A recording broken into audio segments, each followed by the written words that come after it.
बांग्लादेश कभी तेजी से बढ़ते अर्थव्यवस्था और शांत रहते हुए भारत और चीन के साथ शांतिपूर्वक आगे बढ़ रहा था, लेकिन इन सब के बीच अचानक शेख हसीना शासनकाल में भूचाल आता है और शेख हसीना से प्रधानमंत्री का पद छीन जाता है।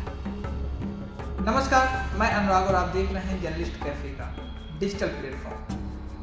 एक दौर था जब लोग बांग्लादेश को भारत से जोड़कर देखने लगे थे, कहने लगे थे कि बांग्लादेश भारत के साथ अच्छे संबंध मना रहा है और यही कारण है कि बांग्लादेश की अर्थव्यवस्था और वह उन्नत कर रहा है।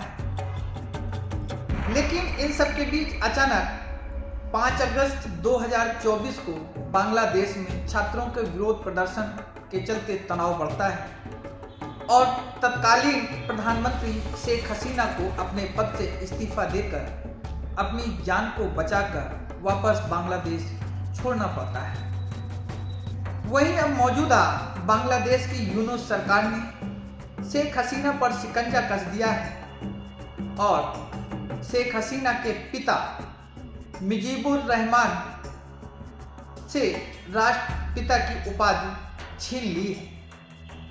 इसी के साथ अब बांग्लादेश के इतिहास में बड़ा परिवर्तन हो गया है। इतना ही नहीं, इससे पहले बांग्लादेश सरकार ने पुराने नोटों को लेकर भी चरणबद्ध तरीके से बंद करने का फैसला किया और करेंसी नोटों से शेख मुजीबुर रहमान की फोटो को हटा दिया है।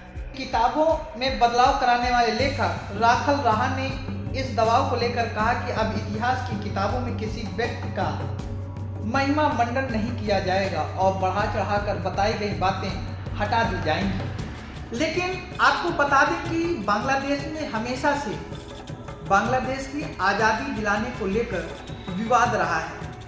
हमेशा से ये कहा जा रहा है कि बांग्लादेश को आज़ादी आवामी लीग के नेताओं ने दिलाई। वहीं बांग्लादेश नेशनलिस्ट पार्टी की राष्ट्रीय अध्यक्ष खलीदा जिया का कहना है कि बांग्लादेश को आज़ादी जिया उर रहमान ने दिलाई। आपको बता दें कि यूनूस सरकार इस तरह के लगातार फैसले बांग्लादेश के छात्र संगठनों को खुश करने के साथ साथ खालिद जिया की पार्टी को खुश करने में लगी हुई है। ऐसा इसलिए क्योंकि खालिद जिया लगातार सरकार पर यह दबाव बना रही हैं कि बांग्लादेश में जल्द से जल्द चुनाव कराए जाए, जिससे उनकी पार्टी सत्ता में वापस आ सके, क्योंकि शेख हसीना इस समय बांग्लादेश में नहीं है और बांग्लादेश की सरकार लगातार शेख हसीना को वापस बांग्लादेश आने के लिए कई तरह के हथकंडे अपना रही है। वहीं शेख हसीना भारत छोड़ अब बांग्लादेश जाने को तैयार नहीं है।